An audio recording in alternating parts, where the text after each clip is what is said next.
Greetings ladies and gentlemen, and welcome to this video where I narrate two stories taken from Reddit. In the first story, we have an alien explaining to his apprentice, with the help of an unexpected ally, why humans will always win in the end. And in the second story, we have an alien in a bar telling an unexpected tale of the past and future to a crowded bar. And as always, I hope that you enjoy. Story number 1. Why Humans Always Win. Written by Warpmind. So, I just don't get it. What makes these humans so scary? I sighed as my apprentice's persistent befuddlement. If nothing else, at least he was consistent in his lack of insight. And the subject of his bewilderment. I mean, the Drakkar are bigger and stronger, and just as smart. The Karathi are as unequaled masters of genetic engineering, and the Madana are vastly better at physics. The Vlor are better merchants, the psychic little bastards. I shook my head. And the humans end up kicking their collective posteriors every time someone gets an uppity. Are you really unable to comprehend why humans are the most insufferably undefeatable species in the galaxy? My apprentice, I forgot his name. They seem to be 2 credits for a dozen these days, each as useless as a ceiling tile with a smiley face painted on it. Or maybe I'm just getting old and cranky. He nodded slowly, looking hopeful as he took a step back from the wiring closet.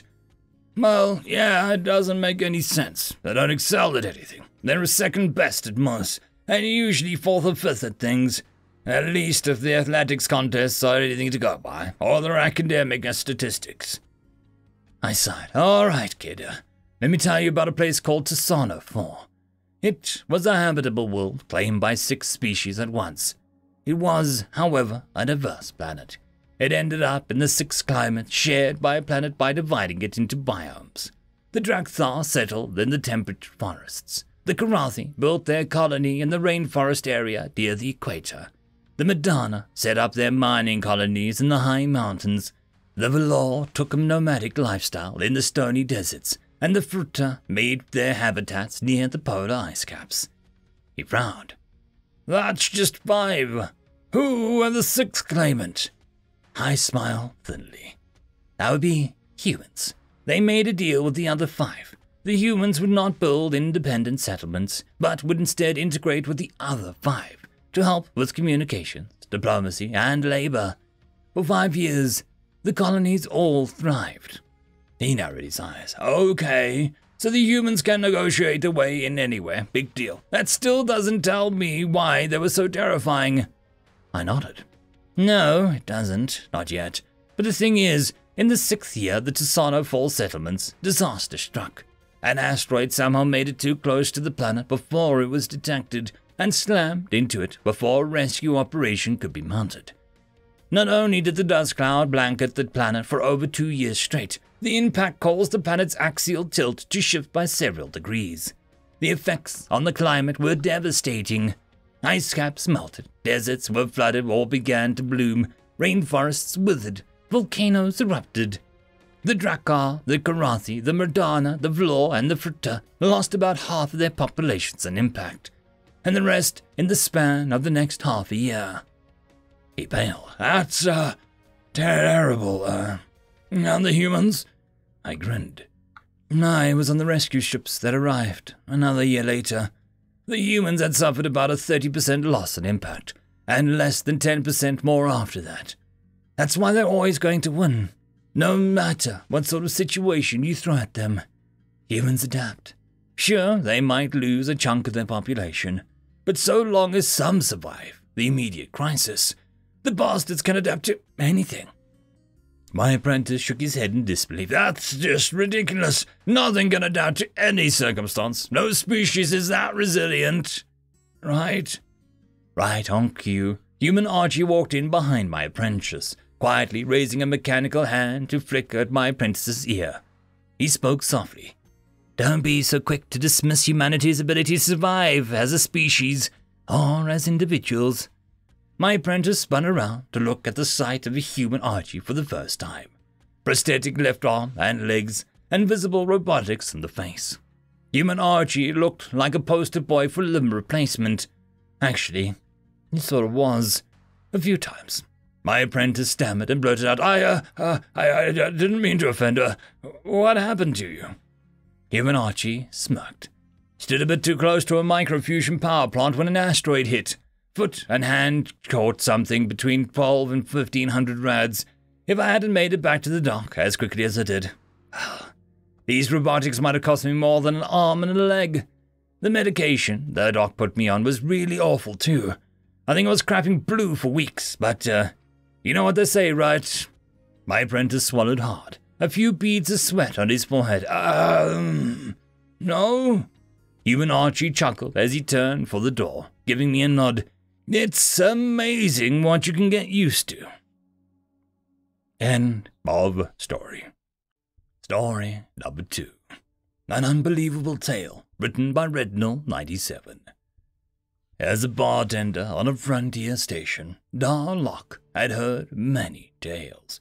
Some believable, most less so.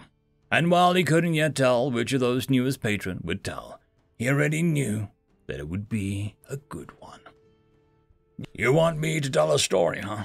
Well, sure. See that exploration class cruiser over there? Want to know how it ended up looking like that? The green, 3-armed Tamarian said, pointing out the window. The ship in question was a Wayfinder, an SR-2 scout vessel, known for its incredible reliability and sturdiness. You wouldn't know it from looking at it now, however. Torn away antennas, partially mounted hull, and a big hole where its FTL core should be. For a ship like that to be in such bad shape, there had to have happened something truly horrible. That got the attention of more than a few people. So Tamarian continued. We were on a standard exploration mission. There was a light warp storm brewing, nothing really serious. So we didn't think about it. And then the sensors picked up an unknown vessel in our vicinity, which was very unusual so far out.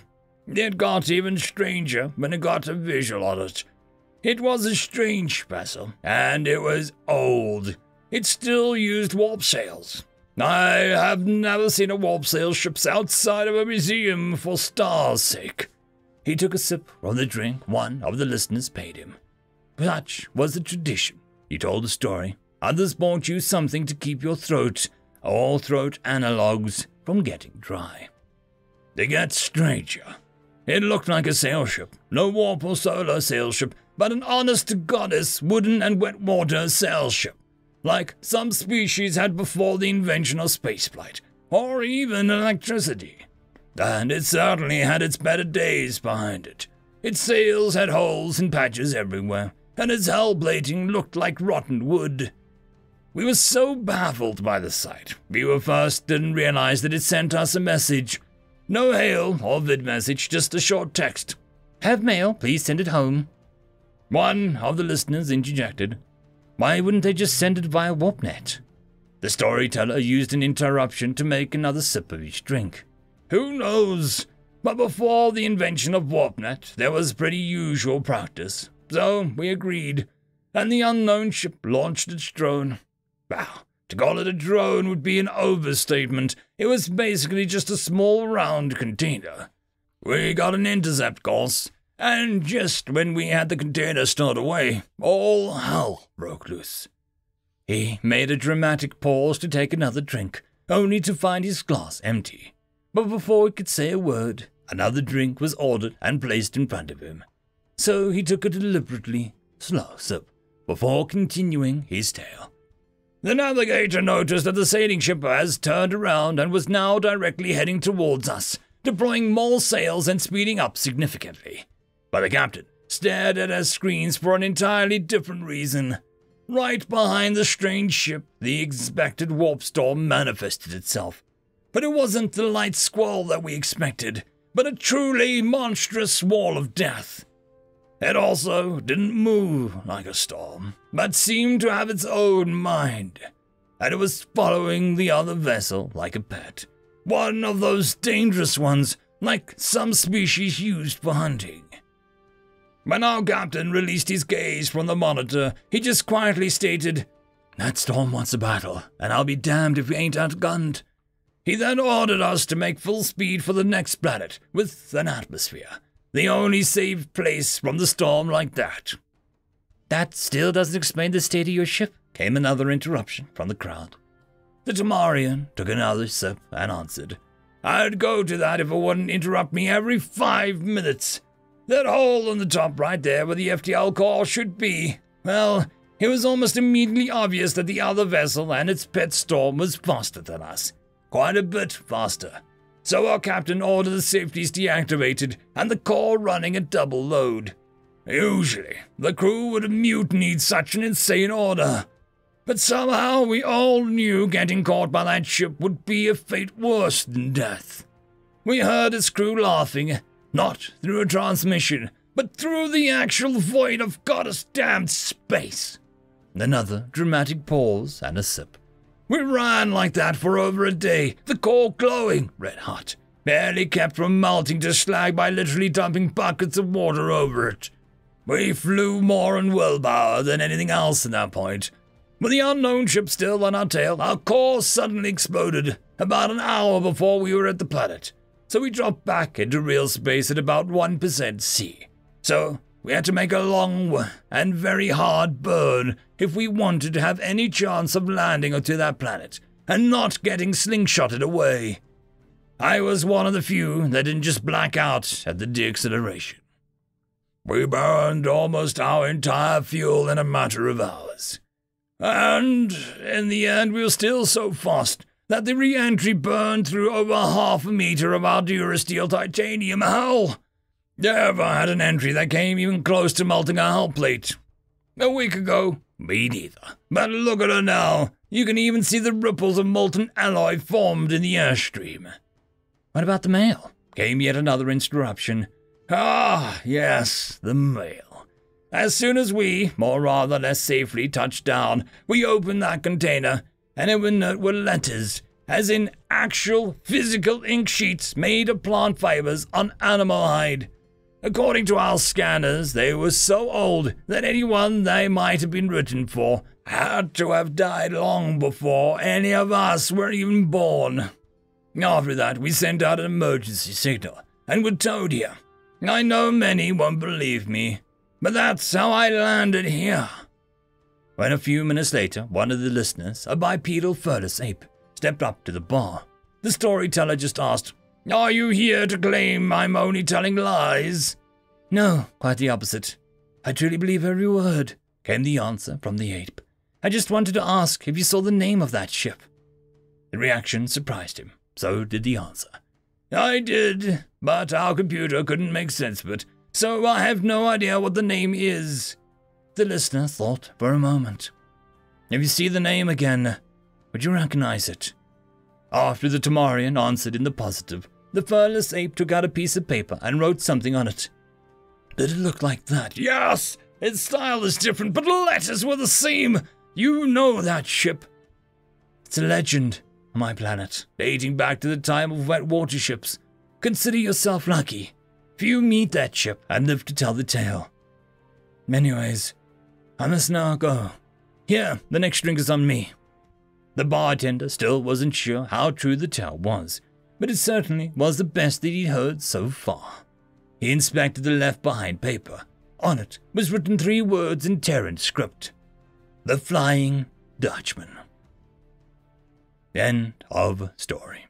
Just a quick shout out to the T5 peeps. Bob the Dragon, Cat Crab Lobster, Data Magnet, Dark Machine, Bezic, Try Again 95, Fudic Yol, Astrea the Dreamer, Caspar Arnholtz, Cam Maxwell, Athelia, Meridian 117, and Jordan Bucksmorm. Thank you very much. And that, my friends, concludes this video. I hope that you enjoyed. There are links down below, both to support this channel and for the author of this fiction. Anyways, I hope you all have a fantastic one, and I'll see you next time. Cheers.